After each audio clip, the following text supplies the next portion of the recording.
In this video, I take you through 4 quick tips to help you get started if you're considering selling on Amazon in 2021. Given everything that's going on at the moment in terms of manufacturing and shipping delays, I'm going to show you the quickest way to get started so that you can actually make a return on your investment in the fastest possible time. By following these steps, not only will you save time, but you will also save money in the process. Hello everyone, it's Sajad. Okay, so what's the first tip if you're thinking of selling on Amazon in 2021.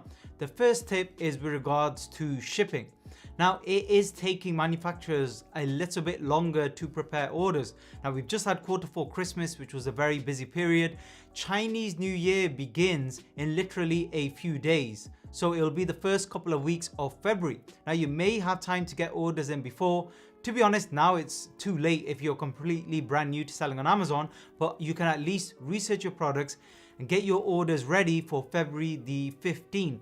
That time is when you can place your first orders. But the tip I have for you is to concentrate on air shipping if you're a complete beginner. I highly recommend this. There are millions of products that sell on Amazon very well that are lightweight products. Now, if you concentrate on this first, then when you actually invest your money into a potential product, you could literally have sales within 7 to 10 days. I've just launched another new product only a few days ago, and on the first day I was making sales, PPC sales and organic sales, because demand for certain niches and products is so high at the moment. Now, I've created a brand new YouTube channel that is only Amazon FBA tutorials, where I go through many aspects of the business step by step, and these are completely free tutorials for you to watch. If you're interested, it's the first link in the description below. On this channel, I'll also discuss everything related to Amazon FBA. So in addition to air shipping, the other thing to check is to ask your supplier to give you a DDP price, so delivery duty paid, and that will include all charges, import duty, taxes, etc.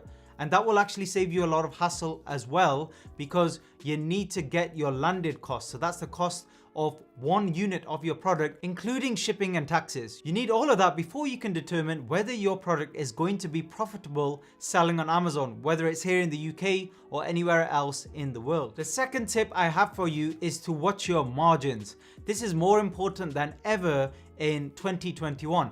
So let me give you a few tips here and kind of a ballpark idea. So let's say you're thinking of selling a product on Amazon for $20, and that product costs you $5 to source, including all additional costs.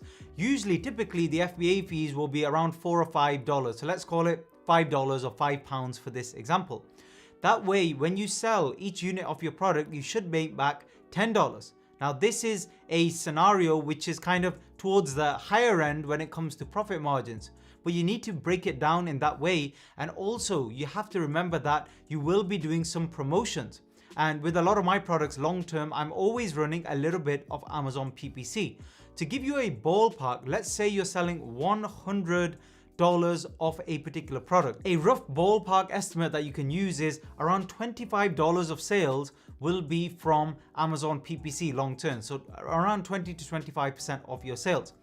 So if you reverse engineer from there, what you'll realize quickly is if $25 are from PPC long term, 75 are from organic sales, meaning no promotions, no sponsored ads. They're just people buying from the Amazon marketplace.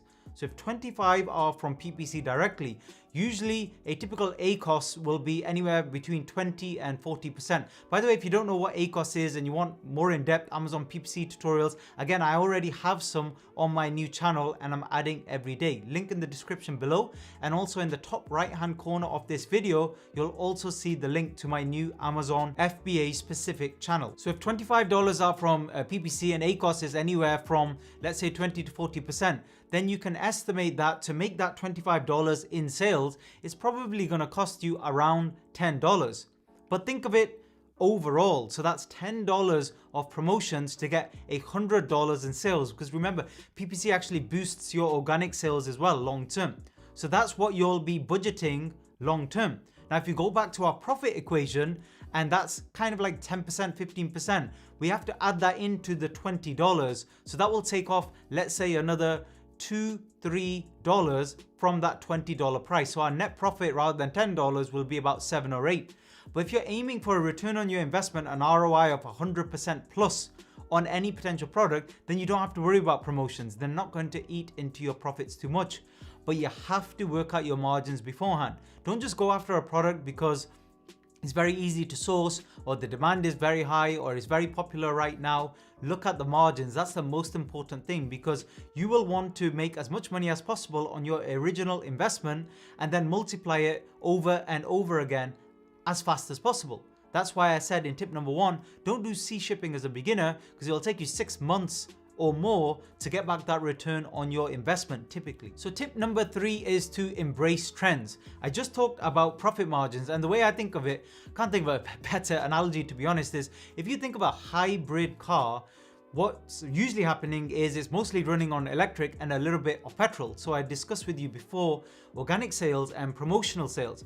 Think of the promotional sales as petrol, fuel for that particular car, and the organic sales as electric. It's just running free basically with no maintenance or no other costs. So one trend change I've noticed, for example here in the UK, and it will certainly happen elsewhere as well, is a shift to electric cars. That's the example I just used. I won't be surprised if by 2030 or 2035 the government actually forces us to use electric cars only. Now I'm very much into my cars and classic cars as well. One long-term plan I had was to invest in some classic cars, but there's not really any point doing that if you can't even use them on the roads, or it's illegal. You're only really gonna keep them in museums from now on.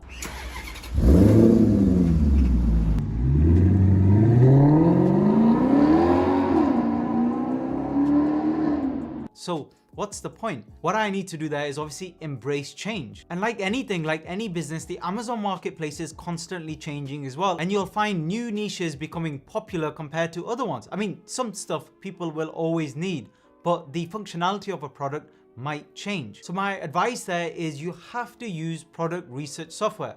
I often get asked the question, is there a kind of free way to do this? I don't want to pay for software and stuff like that. Look, if you're investing £1,000 or dollars upwards and you're serious about this business model and you want to make return and you want to push up to 5 figures and then up to 6 figures, you have to invest in various things that you require for your business, like software. You need to know which niches are doing better now and which ones are kind of perhaps dying off. So that takes me to tip number 4, ignoring noise. Now this is a massive problem that I've noticed in the last kind of 12 months or so since the onset of the lockdowns. You get more and more people now interested not only in online business but also spending a lot more time on YouTube, watching different types of videos, which is fine. But one thing you have to be careful with is distractions and noise. One thing I'm seeing trending a lot more on YouTube, and I understand why, is people talking about trying Amazon and then failing and making a loss on their first set of products or not doing well.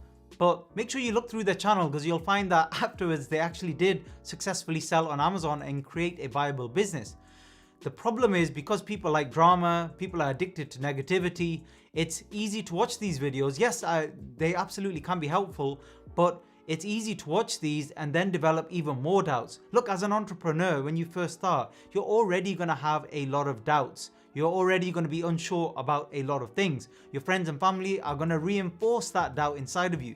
Don't make it 10 times worse by watching negative videos online. Yes, you need a kind of balanced view, and that's fine, but just be careful not to get too entangled in the obstacles and costs. Look, this is business. There's going to be obstacles, but if you want to be successful and you want to be that top kind of 1% to 3% of people, you're going to be the person that overcomes those obstacles, the person that makes those mistakes but carries on going and is persistent and doesn't give up. So a bit of a mindset kind of point there for you, but just be very aware of that. And also, don't waste this time. This is a fantastic opportunity for you to get ahead of everybody else. If you're at home at the moment, you're not able to go to work, or you're not able to study right now if you're a student, don't waste that time. Learn new skills, whatever it might be, and get ahead of everybody else. Take that opportunity right now. There's really no excuse. And just remember again, the link to the Stealth Amazon FBA channel is below, and I'll link it in the top right hand corner as well of this video. And I look forward to seeing you on there for more Amazon tutorials. Thanks very much for listening.